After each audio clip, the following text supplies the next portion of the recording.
O Nordeste é aqui agora, no tráfego parado, onde eu me jogo. Vejo o tempo que evapora, meu automóvel novo mal se move, enquanto no duro barro, no chão rachado da represa onde não chove, surgem carcaças de carro, os rios voadores da Ilé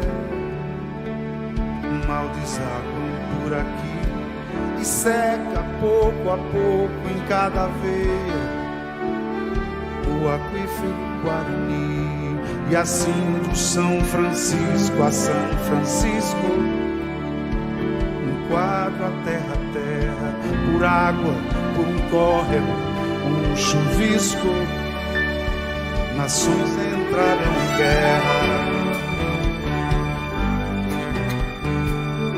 E de água, de água, água,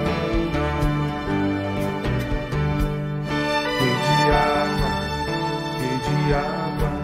Agora o clima muda tão depressa que cada ação é tardia, que dá paralisia na cabeça, que é mais do que se previa, algo que parecia tão distante. Perigo agora tá perto, flora que verdejava radiante desata a virar deserto, o lucro a curto prazo, corte rápido, o agrotóxico negócio, a grana a qualquer preço, petrogaso,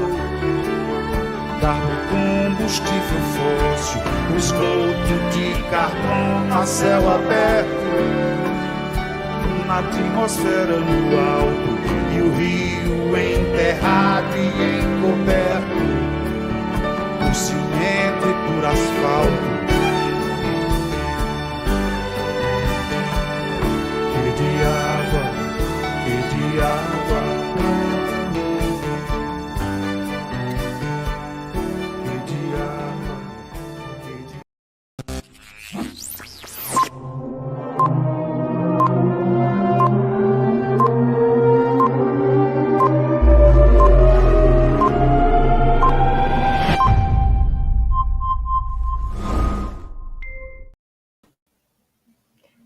Boa noite a todos, estamos ao vivo para todo o Brasil, através dos canais do YouTube da CNBB Regional Sul 2 e pelos respectivos canais do Facebook de paróquias do estado do Paraná. Sejam todos e todas muito bem-vindos ao terceiro dia do primeiro encontro da Pastoral da Ecologia Integral do Regional Sul 2 da CNBB.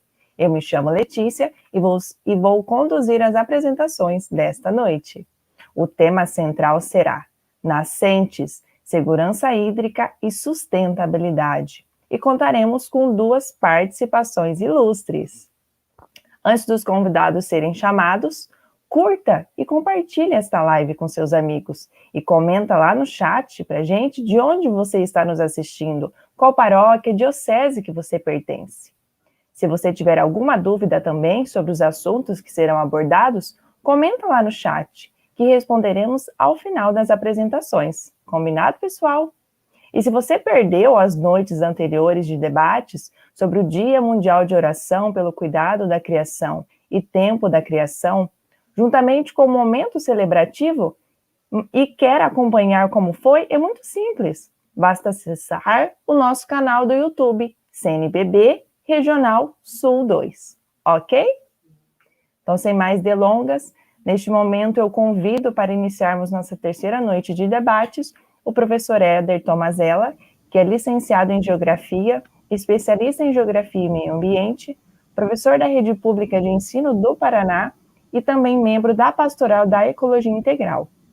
Juntamente com ele, o doutor Ricardo Aurélio Colatuso, que é doutor em Meio Ambiente e Desenvolvimento, tem experiência em aproveitamento energético de resíduos sólidos urbanos e mitigação das mudanças climáticas, é formador de lideranças na comunidade católica, animador Laudato Si pelo Movimento Católico Global pelo Clima e também presidente do Conselho Econômico do Santuário da Diocese de Nossa Senhora de Lourdes, de Campo Comprido, Curitiba. Sejam muito bem-vindos.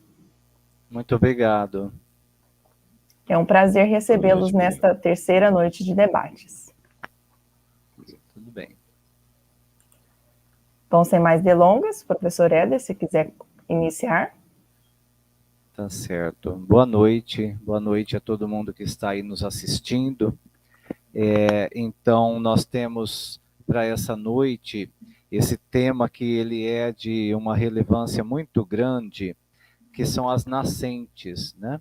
A gente, quando fala em nascente, a palavra ela já é uma coisa muito importante, né, que vem de nascer, né, de vida, e realmente ela nos dá a vida, porque a nascente ela nos dá a água, né, no caso das nascentes dos rios. E a palestra que nós temos, então, eu e o Ricardo, ele também tem uma parte, ela é sobre nascentes e segurança hídrica e sustentabilidade. A gente tenta colocar uma linguagem assim bastante simples para que as pessoas possam entender, porque são coisas que estão aí às vezes no dia a dia, são comentadas no dia a dia, mas muitas vezes as pessoas elas não sabem certos conceitos, né? Então, a gente começa a palestra abordando, por exemplo, a questão do ciclo da água, né? Para a gente entender o ciclo da água, primeiro nós temos que entender que a água ela é encontrada no planeta Terra e ela é encontrada numa proporção bastante interessante, né? Nós temos aí aproximadamente 75% da superfície do planeta coberta de água, tem as águas oceânicas, nós temos os rios, os lagos, os mares interiores, né? Nós temos as geleiras que também podem ser contadas como uma reserva de água.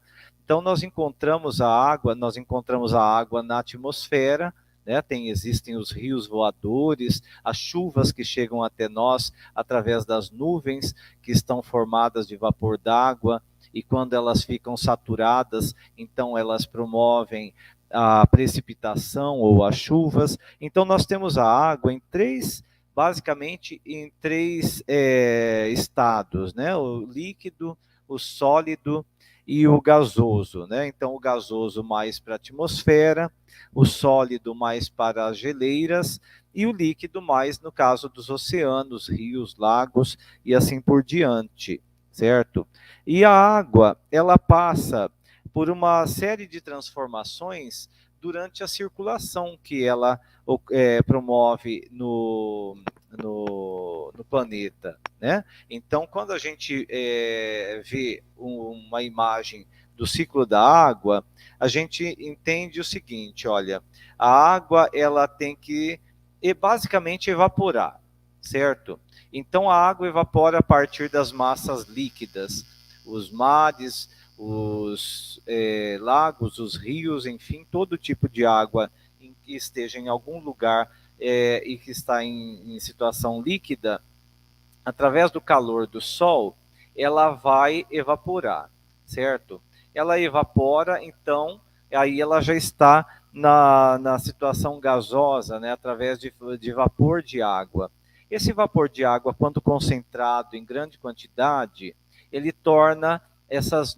forma as nuvens e torna essas nuvens numa condição, numa condição mais adequada de formação de chuva. A gente percebe isso quando as nuvens elas não estão tão brancas, na verdade elas estão mais escuras. Quanto mais escura, normalmente é o sinal de que ela está em ponto de saturação, ou ela está em ponto de chuva, literalmente, né, de precipitação. Bom, ela passa também, a partir do momento que houve a condensação toda lá na nuvem e ela se saturou e ela precipitou, no caso choveu, essa água ela vai se infiltrar no solo.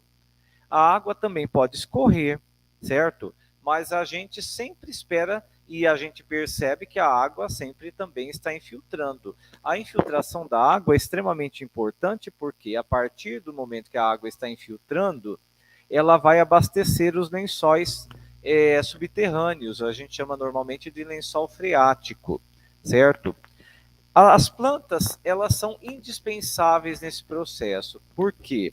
Porque as plantas, quando elas absorvem a água, elas também fazem uma parte importante nesse processo de colocação de água ou de vapor de água na atmosfera, porque as plantas elas transpiram. A gente chama esse processo de evapotranspiração. Então, quando a água ela evapora dos rios, lagos e do mar, ela está evaporando, literalmente, e quando é a partir das plantas, né, ela está as plantas estão transpirando, a gente dá o nome de evapotranspiração.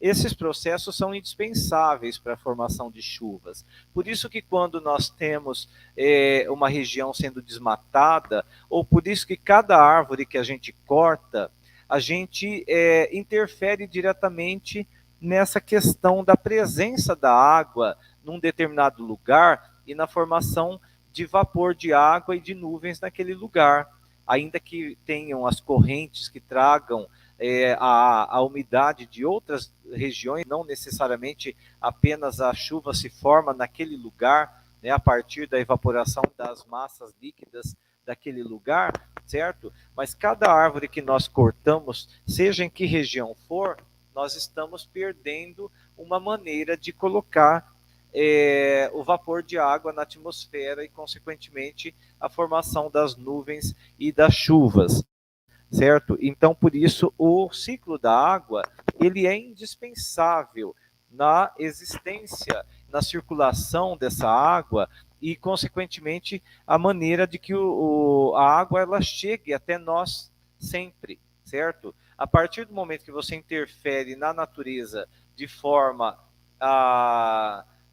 por exemplo, quebrar esse ciclo, vamos pensar como eu falava, você eliminou uma floresta, você perdeu uma chance de colocar água na atmosfera através dessa transpiração, através dessa evapotranspiração. Por isso se fala muito na importância de preservar a Amazônia, e por isso a gente faz muitas vezes, entre aspas, né, uma guerra, né, ou alguma situação um pouco, às vezes, até conflituosa, de repente, por causa do corte de árvores, porque toda árvore que se corta, ela passa a ter, aquela região passa a ter menos umidade colocada na atmosfera, né? A umidade do ar ela é indispensável à vida humana, tanto é verdade que a umidade, ela basicamente o ideal é 65% de umidade na atmosfera, certo? Quando tem menos que isso de umidade, já não é o ideal. Nós tivemos aí nesses períodos de estiagem, há poucos dias atrás, a umidade chegando a menos que 15%, né? Então aí muitas pessoas passam mal por causa disso, porque a umidade ela é indispensável à vida das pessoas, certo?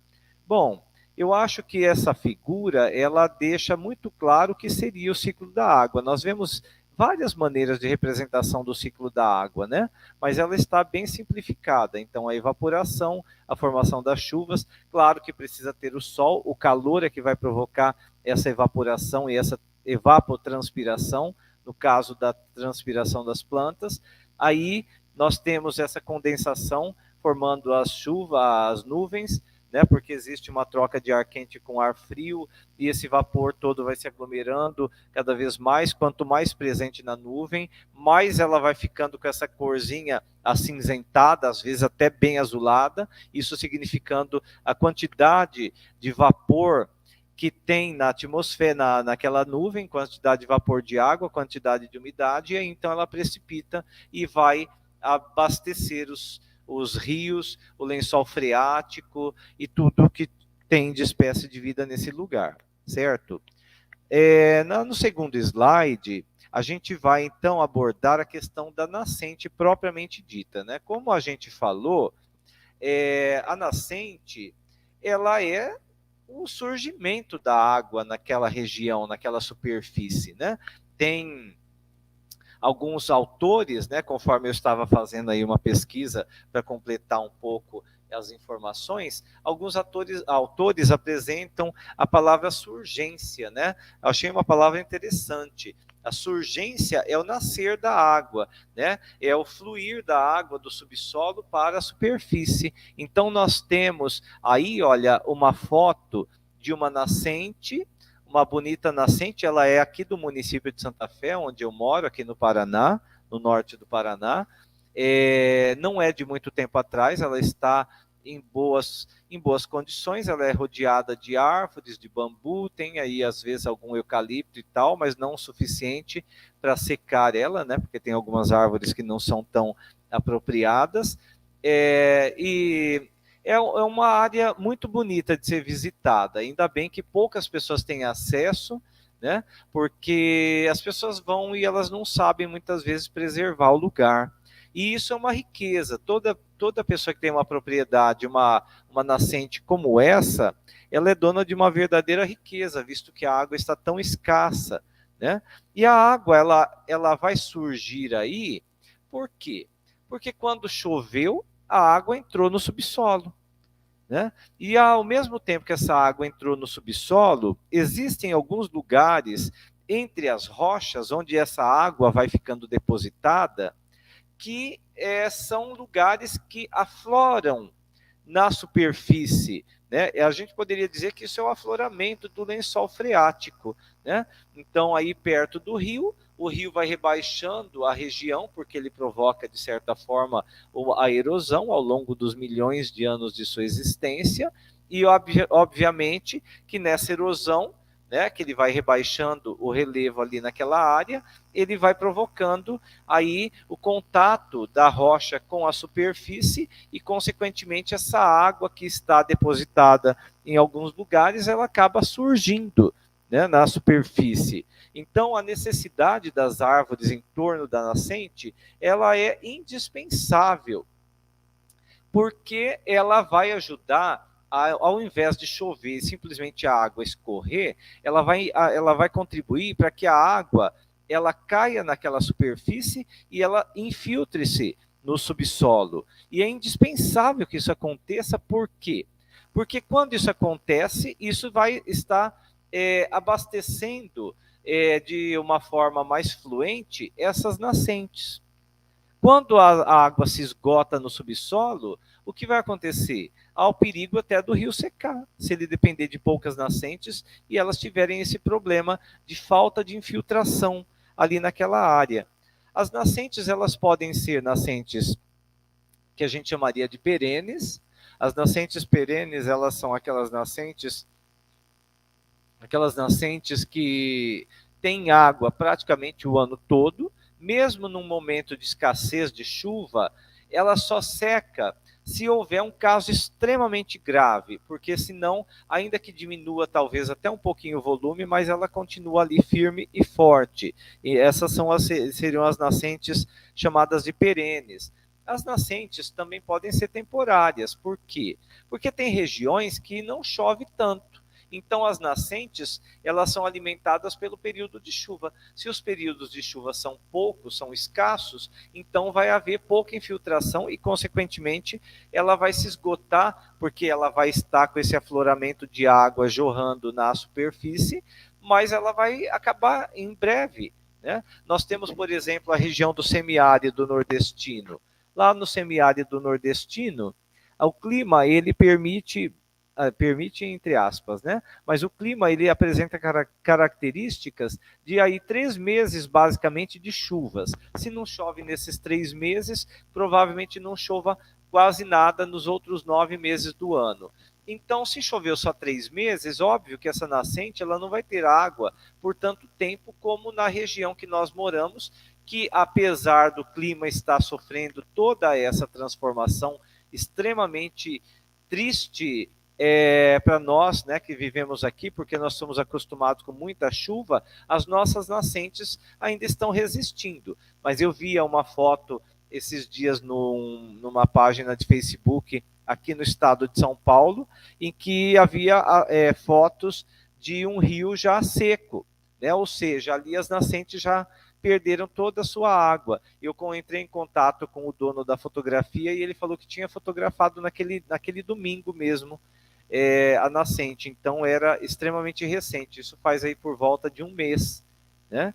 Então as nascentes elas precisam do cuidado de estar em volta, reflorestado. O rio precisa ter as matas ciliares. O entorno da nascente precisa de muitos cuidados. E para isso existe a lei, né? Nós sabemos que o brasileiro, principalmente, ele respeita com dificuldade a lei, mas a lei ainda é mais respeitada, né? Então a gente passa para aquele slide onde fala sobre o Código Florestal. O Código Florestal, então, ele foi uma construção, né, que demorou anos e anos de debates e tal, né? E o código, então, ele define basicamente assim alguns tipos de nascentes. Ela pode ser um olho d'água, que é aquela nascente que ela nasce e ela não tem tanta água e ela fica ali, mantém aquela umidade naquele determinado lugar. E ela pode ser uma nascente que gera um rio. Essa nascente, por exemplo, ela não é a principal nascente do rio, mas ela contribui, mesmo aí na lateral, ela é um importante contribuinte desse riacho onde ela está aí do lado. Mas tem algo, o que a gente chama de olho d'água, que o Código Florestal classifica, é aquela nascente que ela nasce e ela fica por ali. Às vezes é muito calor, ela evapora a água um pouco, né? E assim não tem tanto volume. Então existe essa possibilidade também de nascente, né? Que ela não vai gerar um rio ou ela não vai ser uma contribuinte de um rio. A partir dali não vai surgir um curso, certo? E a lei ela obriga que exista 50 metros de preservação em torno de uma nascente, certo? Em área circular, em torno aí de 50 metros. Nós temos uma transparência, um slide a seguir, que ele mostra um pouco dessa diferença, assim, como que é que tem que ser isso, ótimo, muito obrigado. Que mostra aí quanto que nós temos que ter em torno do rio. Essa figura é uma figura muito popular do Google, né? E ela mostra lá, olha, a nascente, ela nasce aquele fiapinho d'água, muitas vezes, algumas com um pouquinho mais de volume, mas nós precisamos ter pelo menos 50 metros em torno, certo? E o rio, quando é um rio de 10 metros de largura, ele tem que ter aí por volta de 30 metros de mata, certo? Em torno do rio. Isso aí é uma coisa que é obrigatória, e você vai percebendo pelo aumentar do volume de água do rio, que vai aumentando também o tamanho da mata nativa, obviamente. A ideia da mata nativa, tanto na nascente como em torno do rio, é o quê? É de segurar a água e fazer com que ela infiltre, né? Porque as raízes da árvore, a hora que a água tem a árvore como obstáculo, em vez dela simplesmente escorrer como um enxurradão para dentro do rio e de repente ir embora também muito rápido, ela infiltra. E essa infiltração é que vai assegurar a continuidade desse curso d'água. Então, por isso, são indispensáveis as nascentes, né? Mas os pesquisadores, eles contestam um pouco a lei, que não preserva obrigatoriamente os olhos d'água, que são essas nascentes que eu falei, que elas não dão origem a um curso. Não pode manter aquela ali mesmo, pode manter a anterior. A nascente olho d'água é aquela que, como eu falei, não vai originar um curso d'água. Então, ela não é protegida pela lei. Isso é uma tristeza, sabe? Porque ela é uma fonte de água. E não é obrigatório que o dono daquela propriedade mantenha ela. Então, isso gera a possibilidade de se plantar ali naquele lugar. Não, eu acho assim que a lei ela erra nesse momento que ela coloca essa situação, primeiro, como dizem alguns pesquisadores aos quais eu estava lendo, porque tem regiões que ela não gera um curso d'água, mas são regiões pobres em água, então ela é uma manifestação de água na superfície, ela é uma surgência, ela é uma forma de abastecimento de água ali naquele lugar, então ela é importante, deveria ser repensado, porque tem lugares que a água é escassa, né? Mas a lei não privilegia nem esses lugares, certo? E o fato da água estar ali, uma surgência ali exposta à superfície, mesmo que ela não gere um curso d'água, e o agricultor não seja obrigado a manter esses 50 metros de mata em torno, isso significa que essa água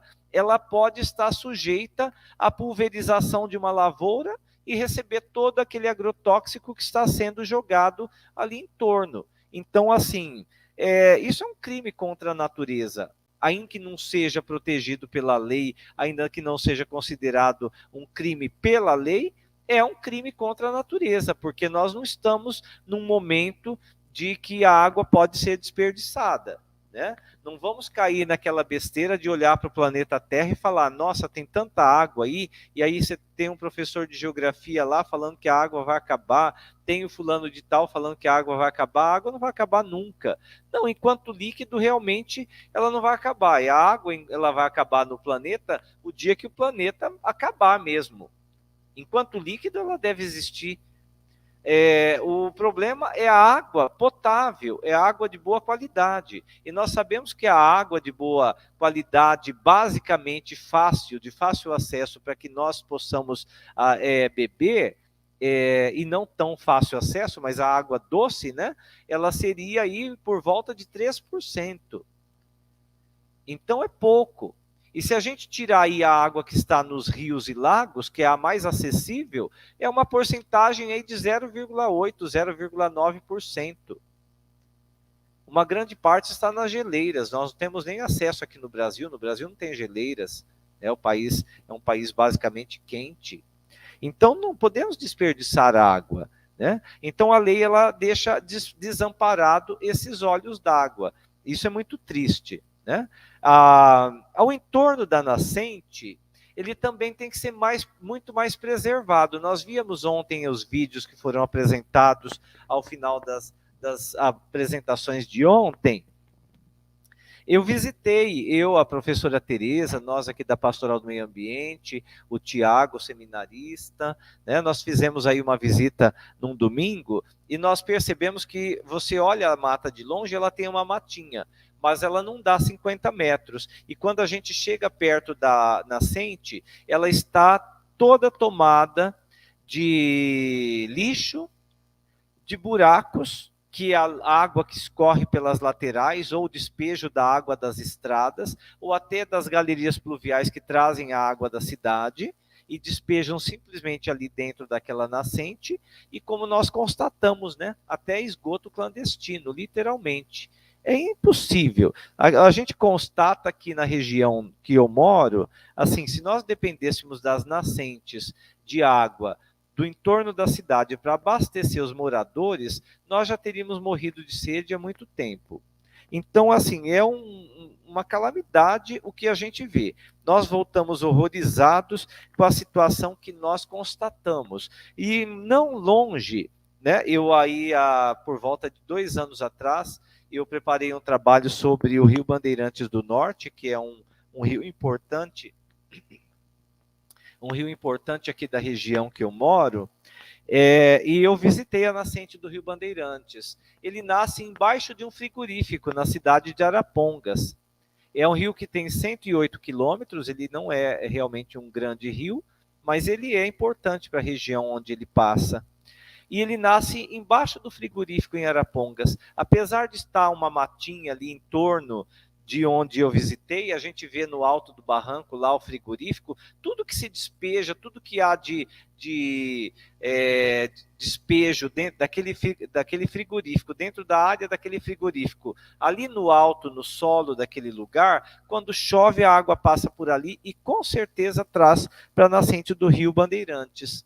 Também visitei a nascente do Rio Pirapó, ela nasce no centro de Apucarana, numa data de uma casa no centro de Apucarana.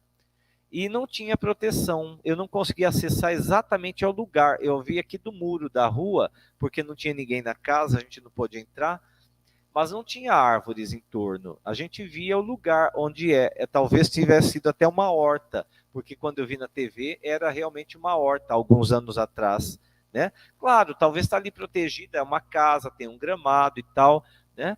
Mas não tem uma mata ciliar. Então, assim, a realidade dessas nascentes, elas são muito decepcionantes. Se nós dependêssemos delas para abastecer as nossas cidades, a população das nossas cidades, seria uma tragédia, literalmente. Assim, nós não teríamos água de boa qualidade, certo? É culpa nossa também, sim, porque em grande parte dessas visitas que a gente faz, a gente constata literalmente que se joga lixo que poderia ser evitado. O lixo que jogamos aqui na cidade escorre com as enxurradas para as bocas de lobo, né, que a gente costuma falar. As galerias pluviais vão entregar essa água lá nos riachos e lá vão deixar cheio de lixo, além dos esgotos clandestinos, que é contra a lei, né? Ou a pessoa tem que ter uma fossa séptica, ou ela tem que estar com uma ligação na rede de esgoto da cidade. Não é aceitável que se jogue esgoto num rio. E nós estamos tendo isso, né? Assim, cabível de denúncias, sabe? E eu acho que a gente tem que pensar seriamente nisso quando a gente constata, né? Porque as pessoas, elas não estão pensando no futuro. Bom, então, nós temos, assim, para a gente entender exatamente a questão das nascentes, pode passar o slide para mim, por favor? Nós temos que pensar aqui, olha, esse slide ele diz muito. O lado preservado não tem erosão. O lado que não tem mata, a água escorre e leva a terra para dentro do rio e provoca erosão. Quem perde? O dono da propriedade e a natureza. O dono da propriedade perde porque ele perde o solo daquele lugar. Os solos férteis que estão na camada mais superficial são os primeiros que vão embora para dentro do rio. E o rio perde porque ele vai ser assoreado. O dono da propriedade, ele perde porque ele perdeu o solo e vai perder o curso da água. Toda propriedade que não tem água, ela tem um valor muito menor, então ele sai perdendo em todas as situações, certo? O dono da propriedade do lado esquerdo, ele tem a mata conservada, então ele está contribuindo para com a natureza e para com a sua propriedade, para que ela seja mais produtiva, provavelmente ele tem curvas de nível, né? Então essa é uma grande diferença. A água que vai escorrer do lado esquerdo, ela não vai chegar dentro do rio, ela vai infiltrar a partir das curvas de nível e a partir da mata ciliar, ao contrário da propriedade da direita, que está fazendo tudo errado. É tudo simples, é tão simples da gente observar isto, né? Quando nós estamos na natureza, ou mesmo aí nas pesquisas, né, pela internet, é super simples de achar o que é o certo a fazer. E é muito instintivo, né? A gente sabe que preservar a natureza sempre nos dá boas notícias, uma boa vivência, né? E tudo que a gente faz de errado vai causar prejuízo para nós mesmos também. Pode passar o slide, por favor.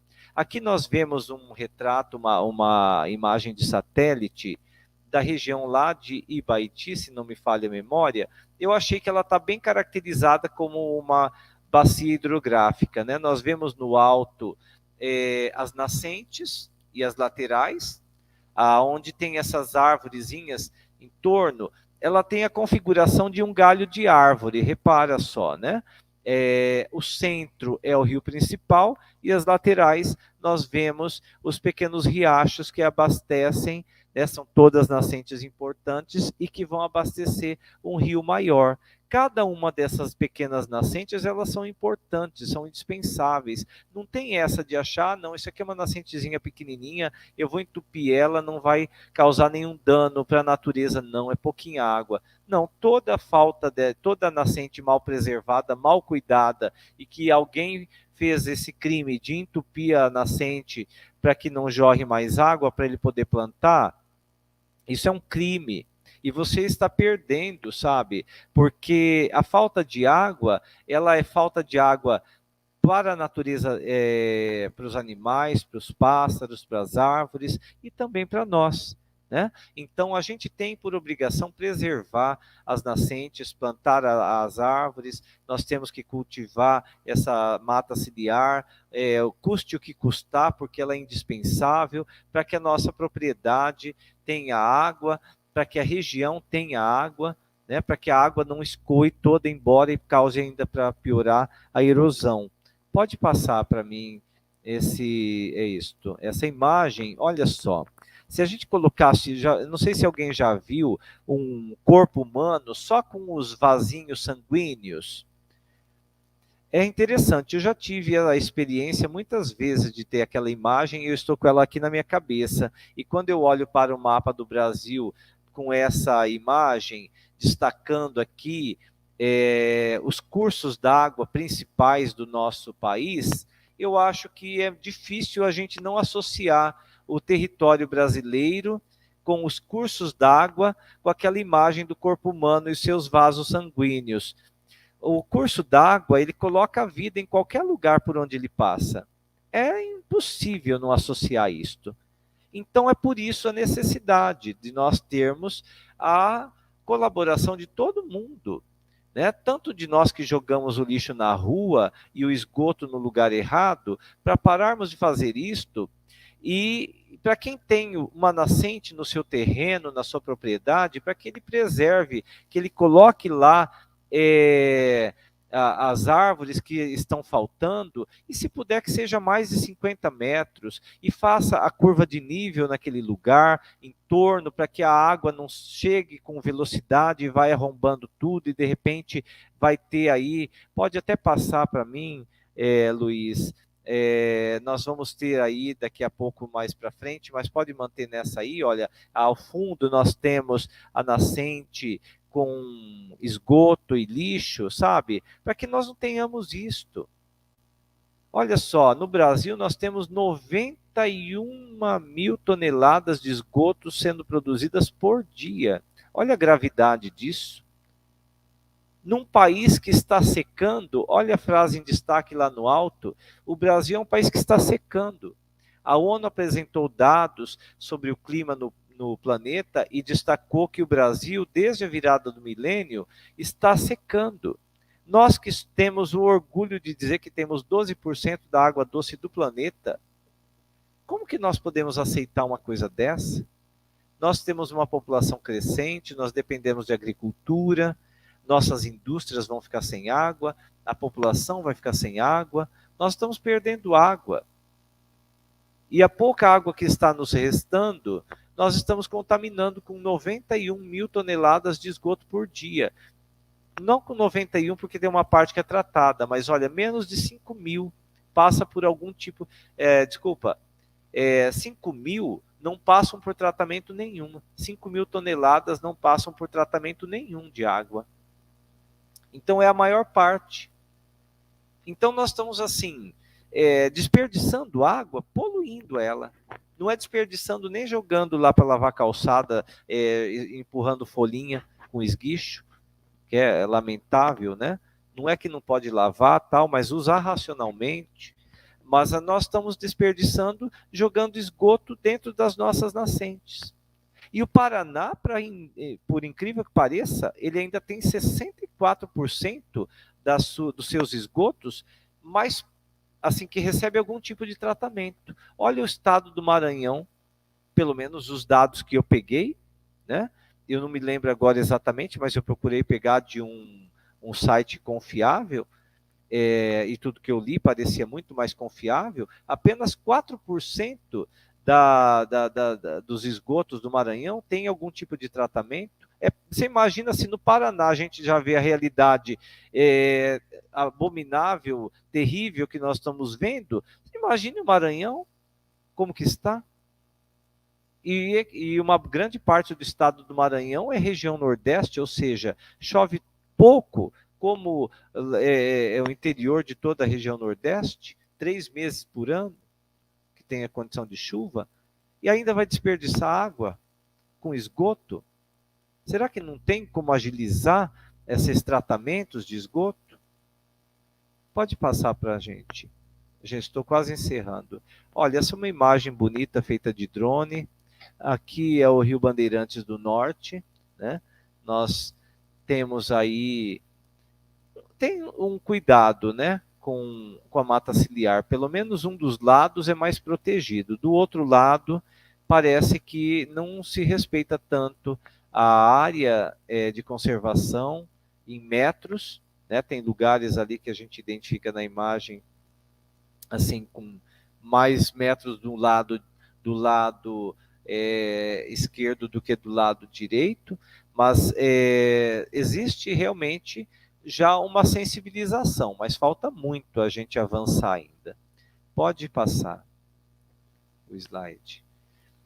Olha, essa aqui é uma imagem de uma nascente que nós visitamos. Olha, a árvore desbarrancou junto, não aguentou aqui. O barranco é tão alto que as árvores que estão no entorno, elas vão desmoronando. Cada vez que chove, aqui há um despejo de água da rodovia, nesse lugar. É muito triste você chegar ali. Olha, tem um barranco sem brincadeira, gente. Deve ter aí mais de 10 metros de altura, ou de profundidade, no caso, né? De profundidade é o ideal. E água, para você encontrar aí dentro, um fiapinho de água, né? A seca está tão grande, nós visitamos isso aí antes das últimas chuvas, as abelhinhas estavam indo buscar água lá na nascente, tadinhas, não tinha nenhum outro lugar aí no entorno para ir buscar água, mais um fio d'água. E olha, desbarrancando tudo, ou seja, essa nascente ela está prestes a se condenar.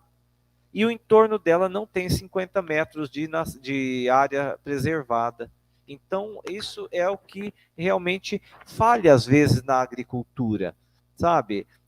Ninguém quer ficar culpando o setor de agricultura, de pecuária, porque isso. Mas quem está com as terras agricultáveis ou com criação de gado, tem a responsabilidade de fazer a preservação dessas áreas. Se são 50 metros, tem que ser 50 metros.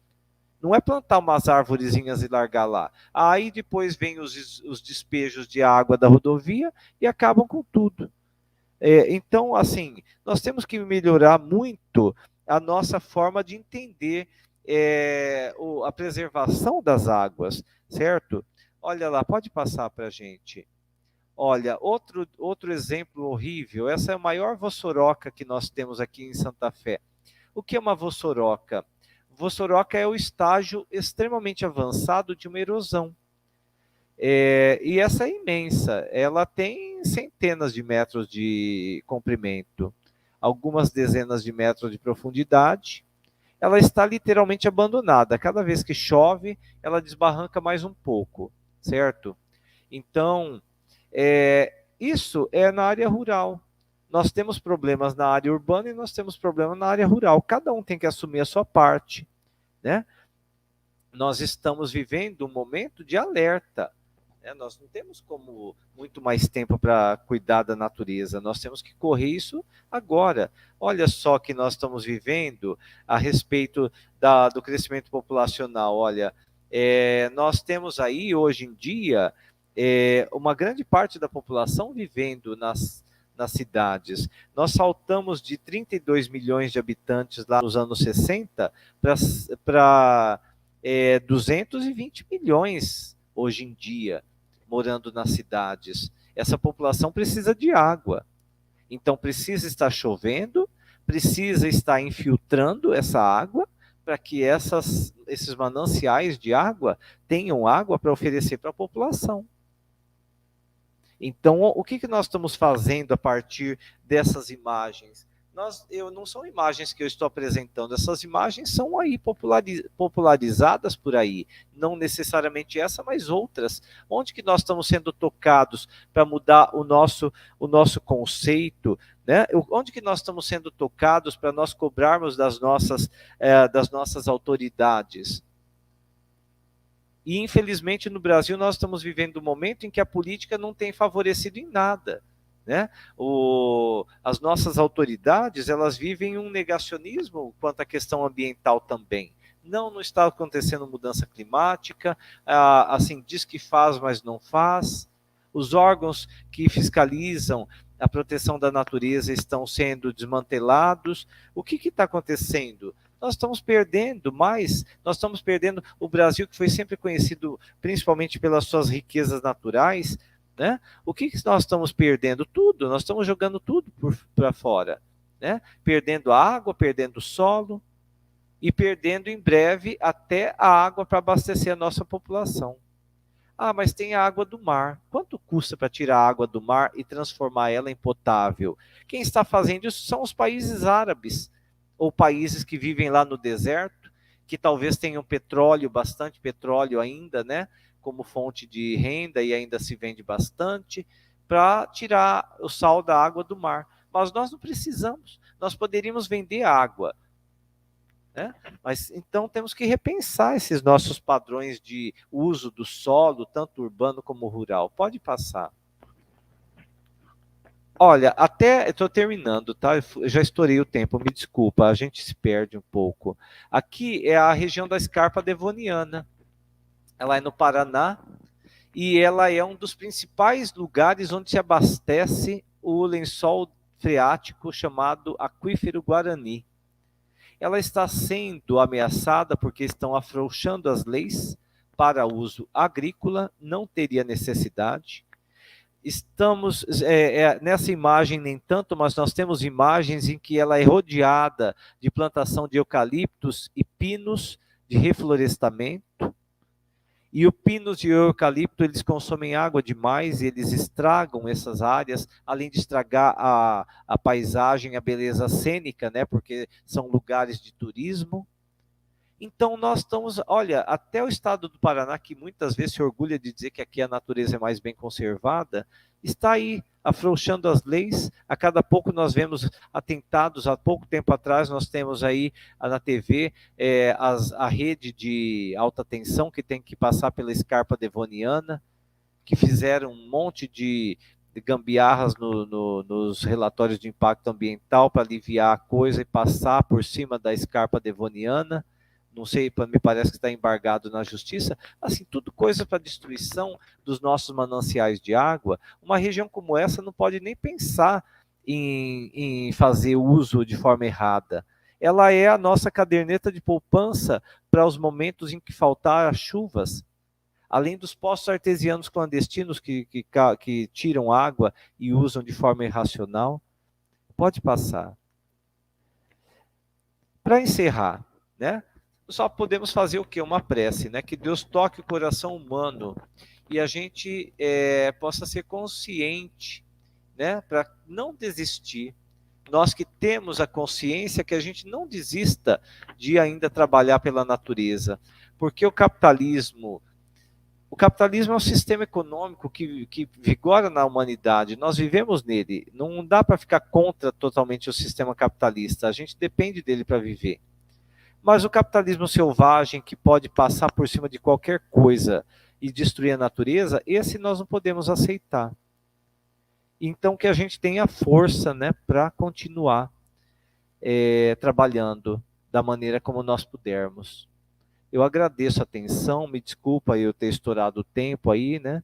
Muitas vezes a gente não consegue controlar e eu não consigo ficar olhando para as minhas folhas, para o slide, para o relógio, me perdoe, mas eu procurei passar aí um pouquinho de informação de forma simples. Eu espero que quem assistiu possa ter entendido. Eu gostaria de ter conseguido acrescentar alguma informação nova. Se não conseguir, eu tentei e eu tenho certeza que sempre se aproveita alguma coisa, né? Muito obrigado. Eu passo aí para o Ricardo, que vai abrilhantar a noite, né, com tantas informações de um doutor, né? Muito obrigado pela companhia, Ricardo. Boa noite. Não sei se a Letícia ia falar alguma coisa, mas agradeço ao convite, né? O convite da Letícia, do Luiz, do Padre Valdecir. Agradeço ao Éder também, que teve a generosidade de me convidar para compartilhar esse momento aqui de um pouco de informação e estudo. Então, eu vou compartilhar uma tela. Você só me dá um ok depois se apareceu para vocês. Tá?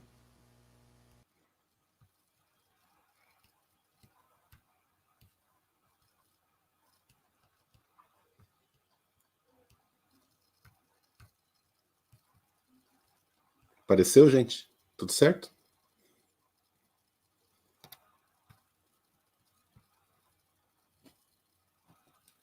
Vocês estão me ouvindo direitinho?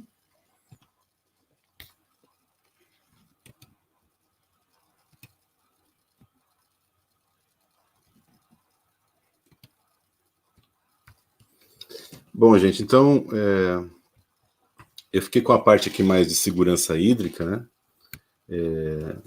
Muitas coisas vão ser relacionadas com aquilo que o professor Éder falou, né? E eu começo falando um pouquinho de formação de chuvas no Brasil, né? E vou desenvolver um raciocínio com todos aqui do global para o local. Então, como é que isso acontece no Brasil como um todo, do global para o local? Bom, como o professor Edson falou, né, chuva nada mais é do que a evaporação da água, né, principalmente a água que está nos oceanos, né, a água que está nos lagos, nos rios, e a evapotranspiração das matas, das florestas. Então, a gente vê nessa figura aqui, né, basicamente como é, né, a atuação das massas de ar que transportam, né, esse vapor da água que gera as chuvas. Então, a gente vê uma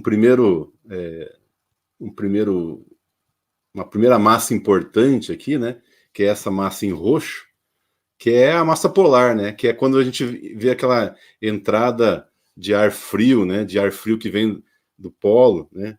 Então essa é a primeira que afeta aqui a gente, né. Uma segunda, né, que é aqui no Paraná é bem forte, é essa verde, né, que vem dos oceanos, né, chama aí tropical atlântica. Essa aqui, meu pai falou assim para mim: ih, Ricardo, chegou o vento do mar, né? Então, quando garoa uma semana aqui em Curitiba, quando entra esse vento que vem aqui, o verdinho, né? Uma outra importante, né? Talvez a mais importante, né, do Brasil, é uma corrente de ar que vem, né, do Atlântico aqui em cima, né? E ele se transporta, faz uma mistura, né, com a floresta amazônica. A floresta amazônica é gigantesca, né? Então entra essa umidade pelo oceano, né? Faz uma relação com a floresta amazônica faz a transpiração, né? E essa corrente ela vem aqui para o sudeste, sudoeste, centro-oeste do Brasil, sudeste e sul do Brasil. Essa é a principal formação de chuva brasileira, né? A gente deve muito da nossa chuva à floresta amazônica. Nós vamos desenvolver esse raciocínio para frente um pouquinho. Bom, um segundo fator de chuvas no Brasil, né, os chamados El Ninho e Laninha, né? Esse era um fenômeno que até os anos 80 ele era pouco conhecido, né? E a partir dos anos 80 ele foi bem explicado pela ciência, aí os geógrafos, né, tiveram um papel importantíssimo nesse desenvolvimento, que é o aquecimento das águas do Pacífico, né? Então aqui está a América do Sul, né, o Pacífico aqui. Quando acontece um aquecimento diferente dessa água, acontecem o El Ninho e a Laninha. Quando acontece o El Ninho, né, no Brasil, é seca mais na região norte e chuva maior na região sul. E quando acontece a Laninha, chuva maior na região norte e maior seca na região sul. Isso aconteceu em 2019, aconteceu em 2020, né? Por isso essa seca nossa também está aí um pouco muito mais exacerbada, né? Dizem os meteorologistas que para o final do ano do nosso ano aqui, 2021, nós não teremos, né, nem Laninha, nem El Ninho, então estaremos em normalidade. Então as chuvas para estar mais no sentido da regularidade. Mas esses são fatores naturais, né? Então os ventos, né, a formação de chuvas devido aos ventos, que coloquei aqui atrás, e essa relação com esse fenômeno chamado El Ninho e com a Laninha. Então, isso é o que sempre aconteceu, né? A formação de chuvas no Brasil sempre dependeu dos ventos, né, da transpiração das florestas e do El Ninho e da Laninha. Bom, precisamos entrar aqui numa situação, né, que nós vamos falar daqui a pouquinho, de fatores antropogênicos, né? Aquilo que o homem está mexendo na natureza, né? E eu trago aqui uma imagem, né, que mostra o seguinte: o Brasil, a região centro-oeste, sudeste e sul, era para ser um deserto, né?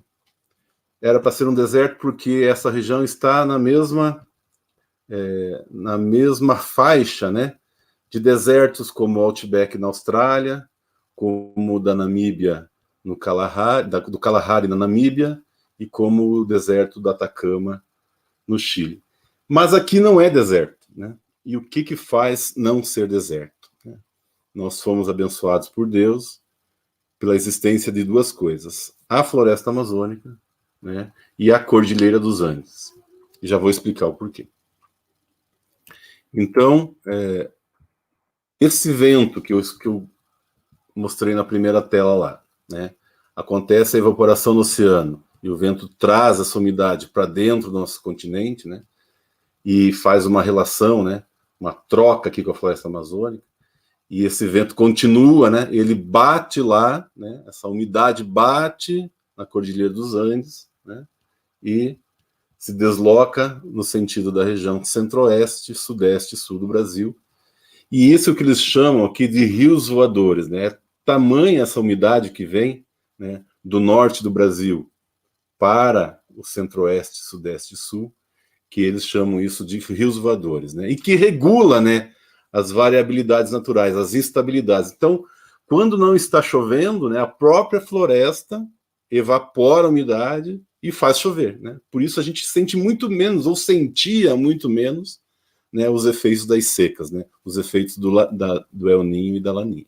Então, nós somos abençoados por ter a floresta e por ter a Cordilheira dos Andes ali, que segura essa umidade. Então, explicando aí um pouco o que a floresta faz para a gente, né? E como ela é gigantesca, né? Ela basicamente regula, né, a maior parte das chuvas no Brasil. Não que não seja importante, nós vamos falar depois do local, né? O professor Éder falou bastante, né, da questão das nascentes, como cuidar das matas ciliares. Nós vamos retomar um pouquinho isso mais no final, mas o grande responsável por regular as chuvas no Brasil é a floresta amazônica, né? A gente já está bem, já tem muitas pesquisas sobre isso, já isso é demonstrado, né, por muitos pesquisadores, né? Então a floresta, né, desempenha assim, papel importante aí de troca de energia e umidade, né, com a superfície. Nós vamos ver depois até um vídeo que explica melhor isso. E aí, então, né, passando um pouco dos fatores naturais, esses que eu expliquei sempre aconteceram, né, e continuam acontecendo, mas o ser humano está mexendo bastante, né, nessa relação, né? E a primeira causa, né, dessa crise hídrica atual que a gente começa a viver, né, a gente pode, com certeza, atribuir ao que a gente chama de mudanças climáticas, né?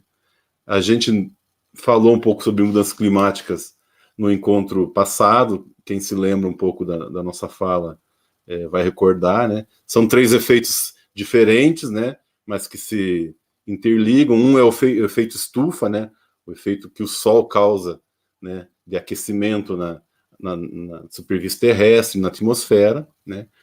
O aquecimento global, né, devido a gases que retêm esse calor, e cada vez mais a gente emitindo gases como CO2 e metano, estamos aumentando o calor do nosso planeta, né? Mas aí estamos falando de temperatura, e as mudanças climáticas, que são alterações em outras variáveis, não só temperatura, mas precipitação, vento, umidade, pressão do ar.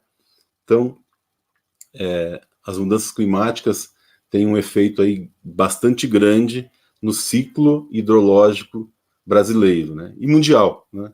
E é um consenso, né, esse gráfico aqui, fiz questão de recolocar ele aqui, né, de que é um consenso de que o nosso planeta está aquecendo, né? São 4 institutos de pesquisa de clima, né, e todos os 4 fazem basicamente o mesmo gráfico, mostrando que o planeta está aquecendo. Bom, então o primeiro motivo da nossa crise hídrica atual é o efeito das mudanças climáticas. Então, depois também vou passar um videozinho que explica bastante isso.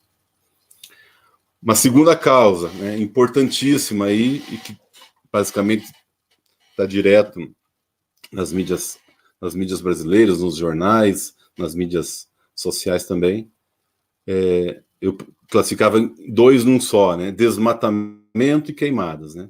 O Brasil tem uma história de desmatamento, é esse gráfico que está mais à direita, né? Muito grande.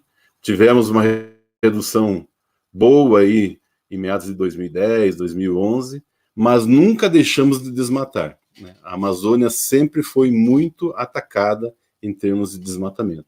E agora voltamos, né, numa crescente. Os últimos 4, 5 anos, a gente vem numa crescente grande aí de desmatamento, cada vez mais, né? São milhares e milhares de quilômetros quadrados sendo desmatados ano a ano, né? Soma-se tudo isso, né? Desde 1988 até 2020, só somar essas quantidades para a gente ver o quanto a gente já desmatou, né? Da nossa floresta amazônica. E esse desmatamento contínuo, né, intensifica ainda mais, né, o aquecimento global e as mudanças climáticas, porque a gente desmata e queima, né? Então, os gases, né, dessa queima acabam parando na superfície, como a gente explicou já no encontro passado, né? Essa figura mais à esquerda, né, mostra, né, as queimadas que nós tivemos de janeiro a setembro de 2020. Você vê que, né, quantos por cento a Amazônia representou dessa queimada. Embora outros biomas também, né, foram bastante, o Cerrado aqui bastante, Pantanal, grande parte das queimadas no Pantanal. E também, ano após ano, né, a gente vê que só aumenta, né, só faz aumentar o desmatamento e as queimadas. É o segundo motivo aqui da nossa crise hídrica atual. Nós não estamos conservando as áreas que fazem essa relação da umidade que vem do oceano e que regulam as nossas chuvas. E uma terceira causa que eu gostaria de citar aqui, né? Isso é uma pesquisa que saiu agora recentemente do MAP Biomas, né? Nós, como diz o professor Éder, estamos perdendo a água que o território brasileiro teve. Nós perdemos em 30 anos 15% da quantidade de água do nosso território, né? Então, como é que eles medem isso, né? Através de sensores, através de medidas de satélites, né? Então, áreas onde lagos, rios que tinham mais água estão perdendo água. 15% do nosso território. E o Pantanal, né? Isso é assustador. Perdeu 75% dessa água. Muito em função do aquecimento, mas em função da drenagem dos terrenos, né? Os proprietários estão drenando os terrenos para tornar o terreno utilizável, agricultável, né? E isso é um motivo que fez com que o Pantanal perdesse 75% da sua água. Quando a gente olha aqui, né, os pontinhos vermelhos é onde mais se perdeu água, né? E o bioma pantaneiro é o bioma que mais perdeu água nessa relação. Então, está aqui explicado, né, a dinâmica do uso da terra baseada em conversão da floresta ou do bioma pantaneiro para a pecuária e a agricultura interfere na temperatura local e muitas vezes altera as cabeceiras dos rios, nascentes, podendo levar ao saneamento, né? Também aí, ó, construção de represas em fazendas para irrigação, bebedouros ao longo dos rios. Nós já vamos ver um pouco os usos daqui a pouquinho na frente ali, né? Os usos dos recursos hídricos. A gente vai ver que abastecimento para a agricultura, né, irrigação e para a pecuária são os principais usos dos recursos hídricos. Então, pesquisa do MAP Biomas recentíssima, né, e assustadora. Perdemos em 15 anos 30% da nossa água e o bioma Pantanal perdeu 75% da sua água. É assustador isso aqui. Muito bem. Aí nós entramos um pouco para quebrar um pouco alguns mitos também, né? Como é que são os usos da água no Brasil, né? A gente às vezes tem a impressão de que a água para abastecimento humano é o maior uso, né? Mas não é, né? Em termos do Brasil todo, 66% da água é utilizada para irrigação. Né? Outros 11% é utilizado para abastecimento da pecuária, uso animal. Né? Abastecimento urbano, apenas 9,1%. Então, quando a gente vê lá, né, aí eu acho engraçado que a gente vê, escuta, né, no jornal, temos que economizar água, né? Tudo bem, faz parte, a gente tem que fazer a nossa parte, né? Mas vamos olhar bem a relação, né? 66 mais 11, né, são 77%, né, para irrigação e para uso normal. Quem que deve economizar água, então? Né? Não digo que a gente não deve fazer a nossa parte, né? Mas nós, em termos brasileiros, somos 9,1%, né? Quem mora nas cidades. Então, o maior uso não está muito aqui no abastecimento humano, né? E aí vem outro dado, né, que a demanda vem crescendo, né, esse uso da água, 80% nas últimas décadas, né, devido à urbanização, né, às áreas agricultáveis, à irrigação. E aí eu trago o dado do Paraná, né, é um pouco diferente, mas não é tão diferente. Só que aqui, veja bem, uso animal, abastecimento rural, são 30%. Outros 30% indústria. Outros 22% irrigação. Enquanto que abastecimento aqui humano, né, urbano, sobe para 17%. Então, isso aqui são dados do Instituto de Água e Terra do Paraná. Também não muito são dados recentes, dados de 2020, desse relatório de conjuntura dos recursos hídricos do Estado. Né? E aí a gente vai prevendo, né, que a gente já ouve, né, que o pessoal que quer a água para irrigação quer ter prioridade nesse recurso. Quem faz para abastecimento animal quer ter prioridade nesse recurso. O pessoal que usa para geração de energia elétrica quer ter prioridade no recurso. Então a gente vai haver uma disputa aqui, né? Uma briga pelo recurso hídrico. Né? Coisa que a gente não imaginava isso no Brasil pela grandeza, né, dos nossos recursos hídricos. Mas já começa a haver uma disputa, né, nesse recurso que é essencial para muitos setores da economia, né? Inclusive para o abastecimento humano. Então, dado importante para a gente entender, né, quem consome mais água, né, no Brasil e no Paraná. E aí, né, como a gente está falando de crise hídrica, né, a gente já começa a ver, né, consequências, né, dessa crise. Primeiro, né, que é o abastecimento humano. Aqui na região de Curitiba, nós já vamos entrar quase um ano e meio de racionamento de água. Né? Então, aqui a cada 36 horas você tem água e 36 horas é cortada a água. Né? Então, você vê como é que está a situação muito, muito crítica aqui na região de Curitiba. Né? Risco de racionamento de energia, estamos vendo todo dia isso no jornal agora, né? E 65% da nossa matriz elétrica brasileira é hidráulica, depende, né, da água dos rios. 65% da nossa energia é gerada em hidrelétricas. Impactos em outras áreas, né, como dificuldade já na agricultura, porque a agricultura depende para irrigação, né, e não está tendo água. Transporte fluvial, turismo, né. Impacto nas nossas contas de energia elétrica, estamos vendo isso, né. Subiu, vai subir de novo e para um patamar que nunca se imaginou, a conta não tem mais vermelho, já está no roxo, né, como diz outro. Né? Aumento da inflação. Né? Claro, se você sobe a conta de energia, você está aumentando a inflação de todos os brasileiros. Né?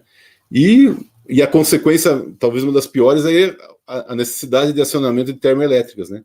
E aí a gente vai contribuir mais ainda para a primeira causa lá, que era o aquecimento global, porque a hora que aciona as hidrelétricas está aumentando, né, as emissões de gases de efeito estufa. Então, consequências aí bem importantes, bem ruins, né, para o nosso meio ambiente.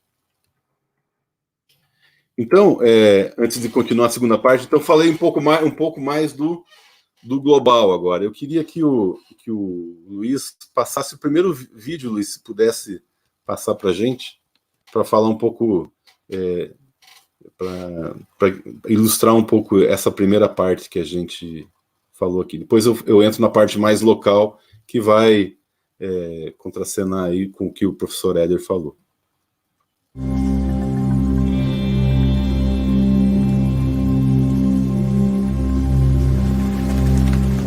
A Amazônia é uma floresta tropical chuvosa, porque ela é um gigantesco processador de vapor d'água.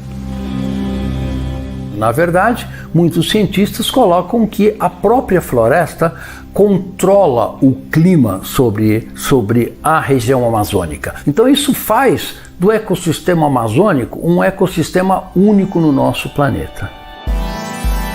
O ciclo da chuva e do carbono, na verdade, são regulados por minúsculos elementos que existem na superfície das folhas das árvores, que são chamados estômatos. Uma planta, para fazer fotossíntese, precisa abrir o seu estômago para que o dióxido de carbono da atmosfera possa entrar e, pelo processo da fotossíntese, se transformar em alimento para a planta. Ao abrir os estômatos para permitir o CO2 entrar, emite vapor d'água para a atmosfera.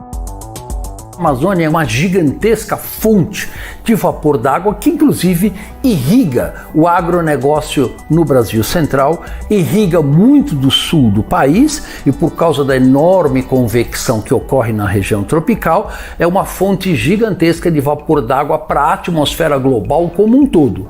A floresta amazônica, além de emitir partículas diretamente para a atmosfera, também emite gases, são chamados compostos orgânicos voláteis, que na atmosfera são extremamente reativos e estas partículas acabam sendo elementos de nucleação de nuvens, que junto com o vapor d'água emitido pela própria vegetação, realimenta a precipitação na região amazônica. Então a Amazônia realiza serviços ecossistêmicos, como nós chamamos, absolutamente essenciais para a manutenção do clima do nosso planeta.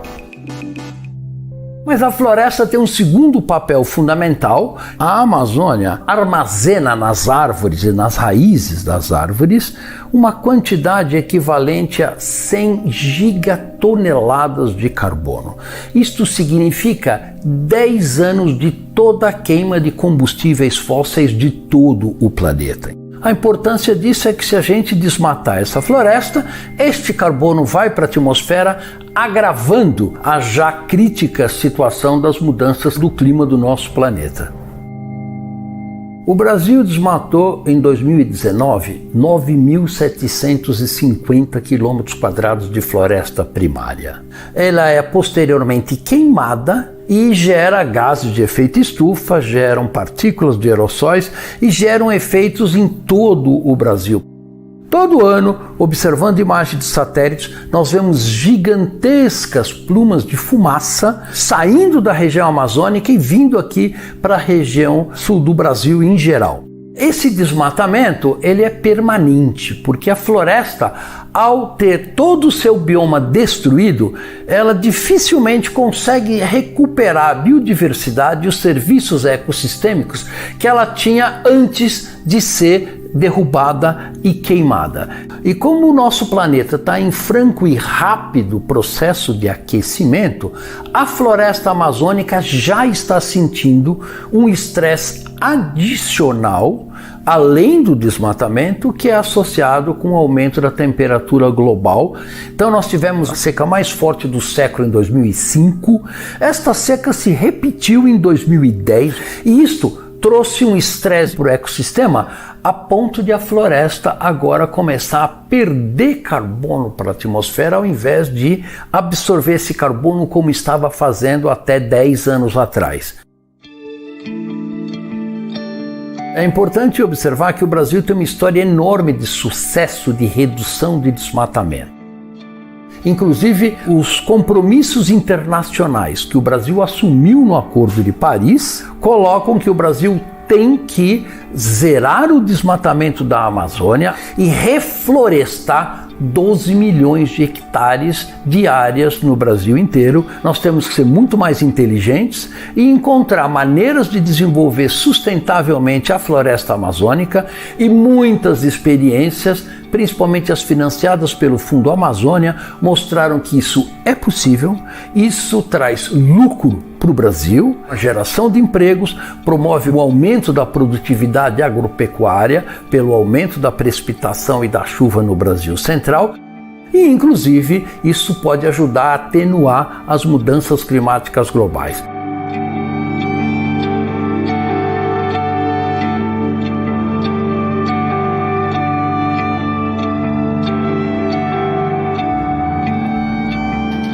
Obrigado, Luiz.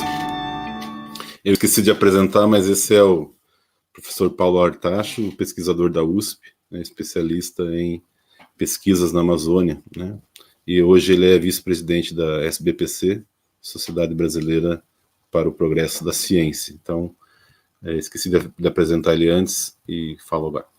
Vou continuar aqui um pouquinho, então, né, agora indo mais para o local, né.